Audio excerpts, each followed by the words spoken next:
Release me, For what? or I kill everyone.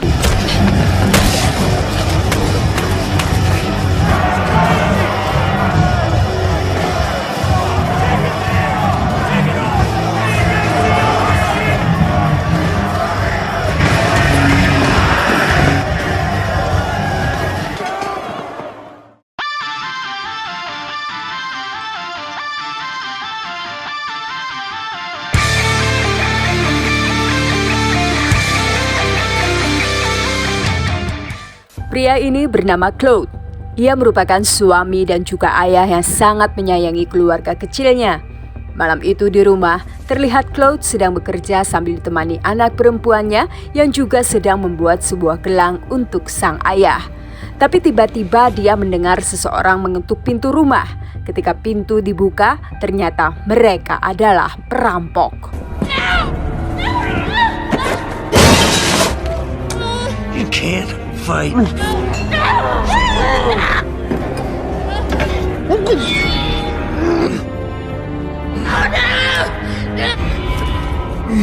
Tak hanya merampok, salah satu perampok itu juga melukai serta memperkosa istri Claude, tepat di depan kedua matanya sendiri. Claude di situ cuma bisa menangis memandangi sang istri. Di tengah keputusasaan, anak Claude datang. Melihat anak Claude, si perampok langsung membawa lalu membunuhnya dengan sangat brutal. Dan hanya dalam satu malam, dunia Claude hancur lebur di hadapannya. Beberapa waktu setelah kejadian itu, Claude terus berjuang mendapatkan keadilan atas kematian anak istrinya. Namun, meski kedua perampok tersebut sudah ditangkap, hukuman yang mereka terima tak setimpal dengan apa yang telah mereka perbuat pada keluarga Claude. Pengacara Claude, yaitu Nick, menjelaskan kalau selama ini polisi kekurangan bukti untuk menangkap mereka berdua. Gara-gara kedua pelaku memakai sarung tangan di TKP, jadi nggak ada sidik jari sama sekali.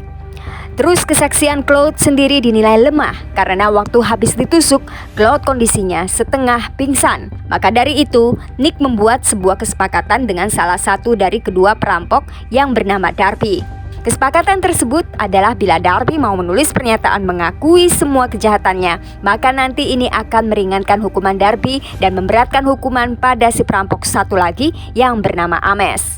Mendengar penjelasan Nick, Claude kesal. Bagaimanapun juga, penjahat seperti Darby tak seharusnya dapat keringanan hukuman. Ia terus memohon agar Nick membatalkan kesepakatan tersebut dan mencari bukti lebih kuat untuk menghukum mereka berdua seberat-beratnya. Tapi Nick mengatakan bahwa hanya inilah satu-satunya cara agar Claude bisa memenangkan persidangan. Dengan terpaksa, Claude harus menuruti keputusan Nick.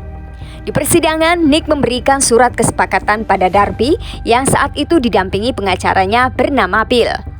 Di sana, terlihat Darby sama sekali tak menyesali semua perbuatannya pada keluarga Claude. Ia malah senang karena setelah membunuh, memperkosa dan merampok, Darby cuma dihukum selama 3 tahun penjara, sedangkan rekannya Ames yang hanya merampok justru dihukum mati. Selesai sidang di luar gedung pengadilan, para wartawan sudah berkumpul untuk mewawancarai Nick. Tak lama kemudian Darby datang menjabat tangan Nick sebagai tanda bahwa mereka berdua telah membuat kesepakatan. Dari kejauhan, Claude memandangi mereka berdua bersalaman dengan tatapan kecewa. Ia merasa kalau Nick tak bersungguh-sungguh membantunya. Nick seperti cuma ingin kasus keluarga Claude cepat selesai tanpa mau memperjuangkan keadilan Claude dan membiarkan tim hukum yang salah seperti di negara Konoha.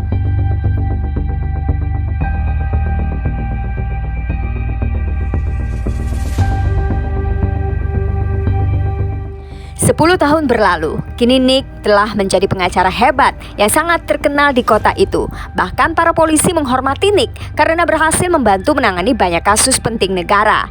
Ia juga sekarang memiliki sebuah keluarga kecil. Namun, meski punya hidup sempurna, Nick sebenarnya tak bisa membagi waktu antara pekerjaan dengan keluarganya. Dia selalu mengorbankan waktu berharga bersama keluarga demi urusan pekerjaan. Seperti hari ini, Nick lebih memilih datang menyaksikan eksekusi mati Ames dibandingkan menonton pertunjukan solo anaknya di sekolah. Saat eksekusi akan dilakukan untuk terakhir kalinya di depan para pengacara dan petugas, Ames menyesal sambil meminta maaf dulu telah merampok rumah keluarga Claude. Ketika semua siap, Ames pun dieksekusi.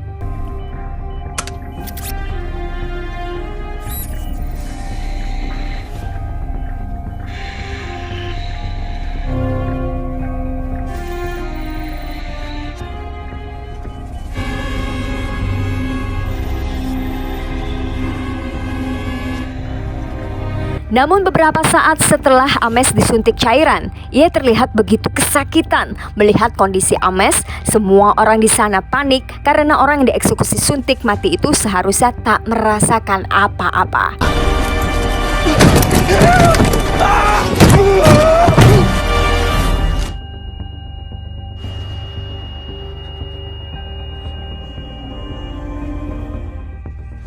Polisi pun segera melakukan penyelidikan.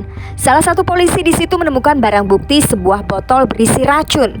Selesai diperiksa, petunjuk mengarah pada Darby. Para polisi bersama Nick kemudian bergegas pergi ke rumah Darby. Sementara di rumah Darby yang lagi asyik pakai narkoba mendadak dapat telepon dari seorang pria misterius. Pria misterius tersebut memberitahu kalau polisi sedang menuju ke rumahnya dan menyuruh Darby segera kabur.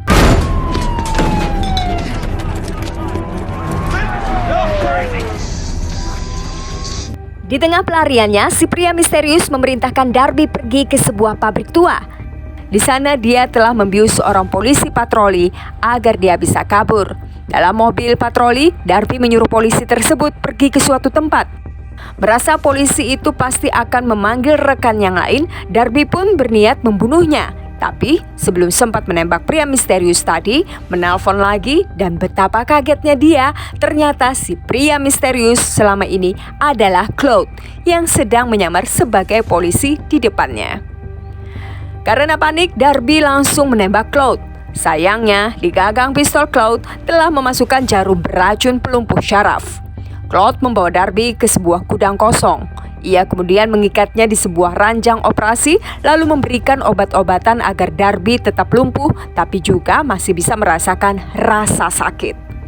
Claude di situ mengatakan bahwa dia akan menyiksa Darby terlebih dahulu sebelum membunuhnya, sama seperti dulu dia menyiksa istri serta anak Claude sebelum membunuh mereka.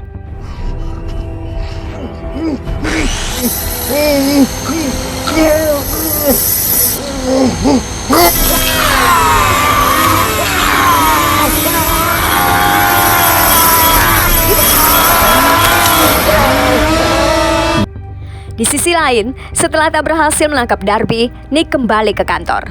Saat sedang ngobrol dengan rekannya, dia dapat telepon dari polisi. Di telepon tersebut, polisi mengabarkan kalau mereka berhasil menemukan Darby, namun dalam keadaan sudah termutilasi. Mendengar kabar itu, Nick kaget. Ia lalu mencari tahu siapa pemilik gudang tempat mayat Darby ditemukan. Ternyata Claude lah pemiliknya. Nick bersama pihak kepolisian pun bergegas pergi menangkap Claude. Di rumah Claude terlihat sudah menunggu kedatangan polisi. Ia ditangkap tanpa perlawanan. Ketika Nick bersama para polisi menggeledah rumah Claude, mereka bingung menemukan ada banyak sekali buku tentang dasar-dasar hukum. Padahal Claude bukan seorang pengacara dan dia juga tak pernah sekolah hukum. Nick akhirnya menemui Claude di penjara. Kali ini dia datang bukan untuk membantu, namun untuk meminta Claude mengakui semua kejahatannya. Tapi ada yang aneh, Claude di situ justru malah tak mau mengakui apapun. Ia terus mempermainkan Nick hingga membuatnya kesal. Posisi Claude sekarang sama seperti posisi Darby dulu, yaitu kurang bukti. Tak ada sidik jari ataupun rekaman CCTV. Claude ditahan cuma gara-gara gudang tempat Darby tewas adalah atas namanya. Claude kemudian mengatakan bahwa dia mau membuat surat kesepakatan sama seperti Darby dulu. Anehnya, kali ini Claude gak minta hukumannya dikurangin. Dia cuma minta sebuah kasur baru buat tidur di sel tahanan. Mendengar permintaan tersebut, Nick memilih pergi karena merasa Claude hanya mempermainkannya. Di rumah putri Nick dapat kiriman sebuah kaset video. Waktu itu, bocah nonton videonya dia langsung teriak ketakutan. Video itu adalah video rekaman saat Claude memutilasi tubuh Darby. Sang istri lalu menelpon Nick dan menceritakan apa yang terjadi. Nick berusaha menenangkan istri serta anaknya. Ia juga berjanji akan pulang cepat bila pekerjaan sudah selesai. Setelah telepon ditutup, Nick sadar kalau Claude sekarang benar-benar sedang mempermainkannya. Nick terus memikirkan cara bagaimana agar Claude bisa segera dipenjara. Sayangnya, bukti masih kurang. Mau tak mau, Nick memutuskan untuk menerima tawaran Claude memberikannya kasur baru. Esok hari di persidangan, Claude memilih maju sendirian tanpa didampingi pengacara. Hakim kemudian menyuruh menyatakan pembelaan. Di depan hakim, Claude bukannya mengakui semua kejahatannya, tapi dia malah bilang kalau dia difitnah. Pihak kepolisian tak bisa memberikan satupun bukti bahwa Claude lah yang membunuh Darby. Mendengar pembelaan itu, Nick pun marah. Nick mengatakan pada hakim kalau dia dan Claude telah membuat surat kesepakatan. Namun tanpa menyuruh Nick membacakan tuntutan serta isi surat kesepakatannya, ibu hakim justru menyatakan bahwa Claude tak bersalah. Mendengar keputusan hakim tersebut, Claude langsung tepuk tangan, lalu mengejek ibu hakim dan dengan mudahnya meloloskan seorang penjahat hanya karena para polisi tak memiliki bukti kuat. Claude terus menghina hakim hingga membuat ibu hakim marah, lalu meminta petugas menahannya. Siang hari itu, Nick kembali menemui Claude. Ia ke sana untuk menagih janji soal detail kejadian bagaimana Claude membunuh Ames. Di situ Claude bercerita kalau dia membunuh Ames dengan menyamar sebagai polisi, lalu diam-diam menukar tabung cairan dengan racun. Ketika Nick mau pergi, setelah mendengar semua cerita dari Claude mendadak menawarkan sebuah kesepakatan lagi. Kali ini Claude meminta menu makan siang daging stick dan juga sebuah iPod untuk menemaninya makan. Ia menyuruh Nick mengantarkan makanan itu besok tepat jam 1 siang. Gak boleh telat. Sebagai bayarannya, Claude akan memberitahu di mana lokasi keberadaan Bill, yaitu pengacara yang membantu Darby dalam kasus pembunuhan keluarga Claude dulu. Mendengar ucapan tersebut, Nick bergegas meminta rekannya mencari tahu kabar tentang Bill. Saat dicari tahu, Nick kaget. Ternyata Bill telah menghilang selama 3 hari. Karena tak memiliki petunjuk sama sekali soal keberadaan Bill, Nick terpaksa menerima kesepakatan Claude. Esok hari makan siang untuk Claude datang. Tapi polisi seperti meremehkan ancaman Claude kemarin. Mereka sengaja mengulur waktu untuk memberikan makan siangnya. Merasa Nick dan para polisi seperti meremehkan ucapannya, Claude dengan sengaja menunda-nunda memberitahu di mana lokasi keberadaan Bill. Setelah dibujuk berkali-kali, Claude akhirnya mau memberitahu di mana Bill berada. Nick bersama para polisi lalu segera pergi ke sana.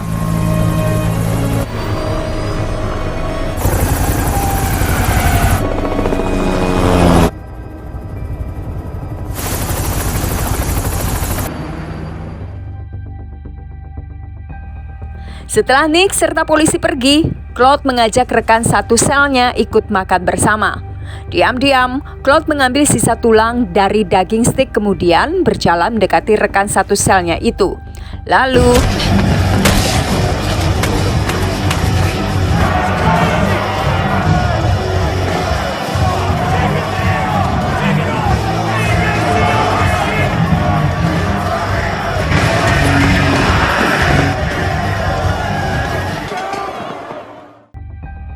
sesampainya di lokasi, Nick dan para polisi berhasil menemukan Bill dalam keadaan terkubur dengan selang oksigen. Namun sayang, Bill telah tewas hanya beberapa menit lalu. Selesai diperiksa, seorang polisi memberitahu Nick kalau tabung oksigen tersebut sudah diatur agar berhenti tepat jam 1:15. Sedangkan perjalanan mereka ke sana membutuhkan waktu selama 15 menit. Nick di situ menyesal jika tadi dia memberikan makan siang untuk Claude tepat waktu, mungkin Bill masih bisa diselamatkan. Gak lama kemudian, Nick dapat telepon. Nick dikabari bahwa Claude baru saja dipindahkan ke sel isolasi akibat membunuh rekan satu selnya. Mendengar kabar barusan, Nick hanya bisa terdiam. Dia bingung apa yang sebenarnya Claude inginkan. Malam hari, Nick diajak salah satu rekannya bernama Jonas untuk menemui seseorang. Orang itu adalah agen mata-mata Amerika Serikat yang dulu pernah bekerja bersama Claude. Dia bercerita, Claude sebenarnya adalah mantan agen rahasia pemerintah. Semasa aktif, Claude telah banyak membantu para petinggi negara dalam menyelesaikan tugas-tugas besar. Orang tersebut mengakui Claude adalah agen elit yang sangat hebat dan tak mungkin bisa dihentikan dengan mudah. Bila Claude ingin seseorang mati, pasti orang itu akan mati. Bila Claude ingin masuk penjara, maka dia pasti masuk. Walaupun dia sekarang sedang dikurung dalam jeruji besi terpencil, semua itu sudah bagian dari rencana Claude sendiri. Ia lalu menyarankan bila Nick ingin menghentikan Claude, maka satu-satunya adalah dengan cara membunuhnya. Merasa Claude adalah orang berbahaya, esok hari Nick bersama Jonas pergi menemui hakim yang menangani kasus Claude. Mereka berdua meminta sang hakim agar tak memberikan izin pada siapapun untuk menemui Claude selama di penjara. Di tengah obrolan telepon milik hakim berbunyi dan ketika diangkat, Hello?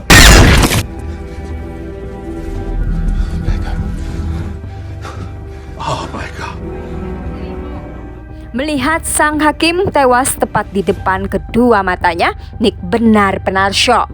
Ia kemudian menemui Claude, lalu mengatakan kalau Claude harus melakukan semua ini jika tujuannya hanya sekedar balas dendam. Claude pun menjawab, dia melakukannya bukan untuk balas dendam, namun agar Nick sadar bahwa sistem hukum di negara ini telah salah. Claude kemudian menentang Nick dengan mengajukan kesepakatan lagi, yaitu Nick harus membebaskan dia besok tepat jam 6 pagi. Jika permintaannya tak dituruti, maka Claude akan membunuh semua rekan kerja Nick. Mendengar ancaman tersebut, Nick merasa khawatir. Ia lalu menyuruh semua rekan kerjanya menginap di ruang arsip penjara demi keamanan mereka. Di sana rekan-rekan kerja Nick dengan cemas hanya bisa menunggu sampai waktu menunjukkan pukul 6 pagi.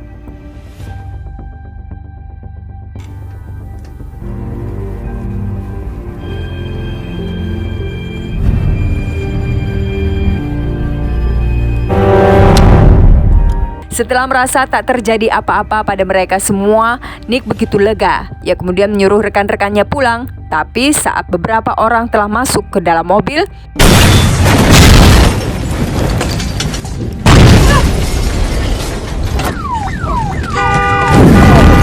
Sir!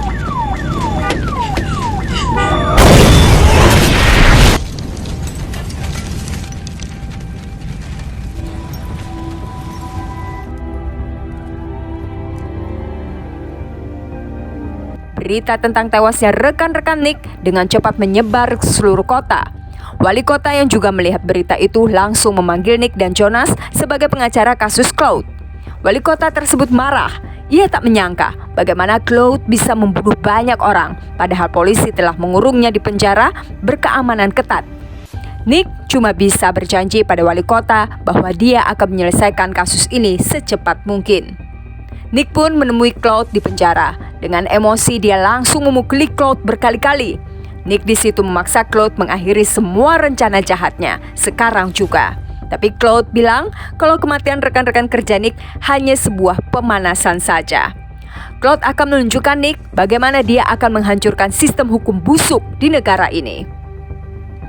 Esok hari, Nick bersama Jonas menghadiri pemakaman rekan kerja mereka. Di momen itu, Nick bercerita dulu saat masih remaja ia pernah bercita-cita menjadi pengacara hebat suatu hari nanti agar bisa mengubah sistem hukum yang ada sekarang. Namun seiring berjalannya waktu, justru Nick lah yang diubah oleh sistem hukum itu sendiri. Mendengar keluh kesah Nick tersebut, Jonas pun berusaha menenangkannya. Nick dan Jonas kemudian pergi ke mobil mereka masing-masing. Dari kejauhan ada sebuah mobil mainan yang telah dipasangi senjata mengikuti mereka berdua. Si pengendali mobil mainan itu juga terlihat sedang mengawasi mereka melalui kamera. Lalu ketika Nick dan Jonas akan pergi,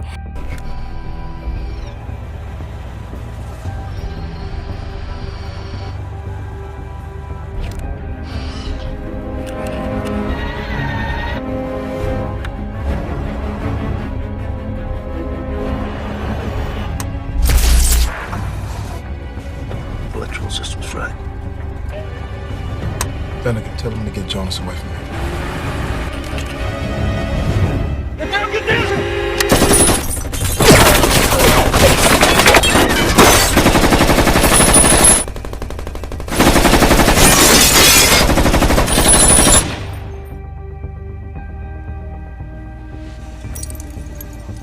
Jonas! Jonas! No, Nick! No! Jonas!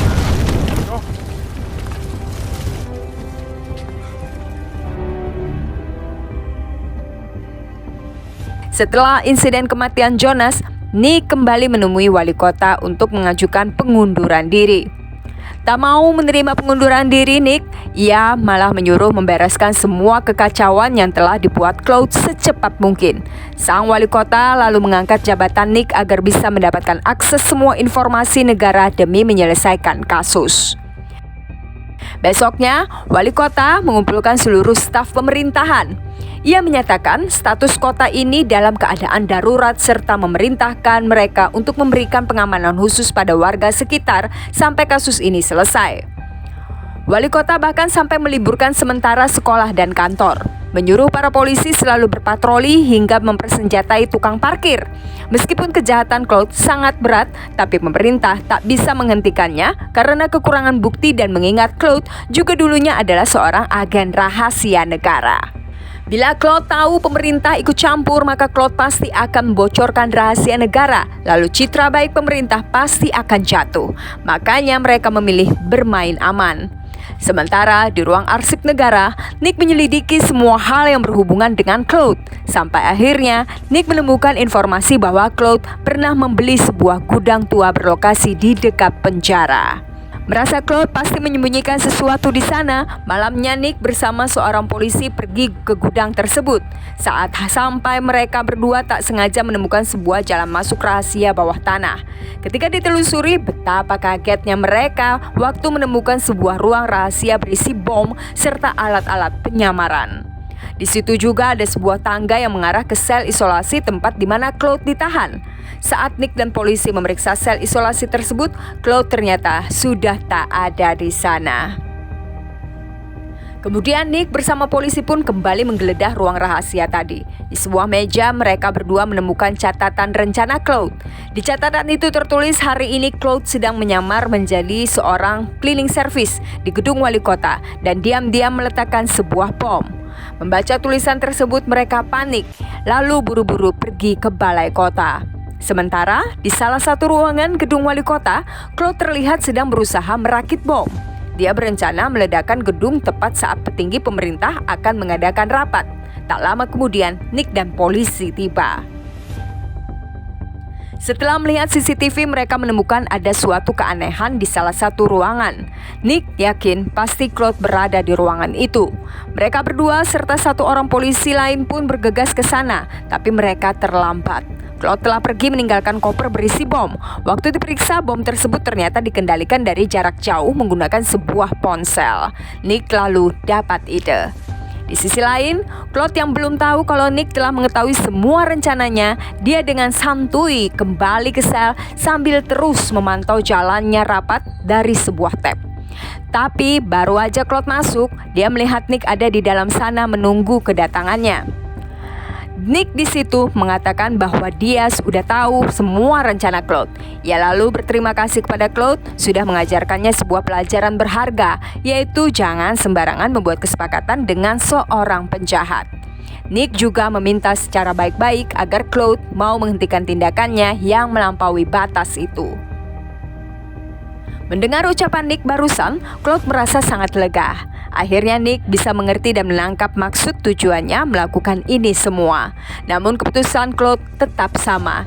Ia tetap akan meledakkan gedung wali kota demi mengubah sistem hukum negara. Kemudian tepat saat Claude mengaktifkan bom, Nick keluar dan mengunci pintu sel isolasi tersebut. Tiba-tiba terdengar suara dari bawah kasur Claude. Suara itu adalah suara dari bom yang tadi Claude rakit di gedung wali kota. Nick ternyata telah memindahkan bomnya ke dalam ruangan Claude sendiri. Kini Claude hanya bisa terduduk pasrah sambil memandangi gelang pemberian putrinya yang sangat ia cintai. Hingga akhirnya bom itu pun meledak, meledakkan Claude sendirian di dalam sana.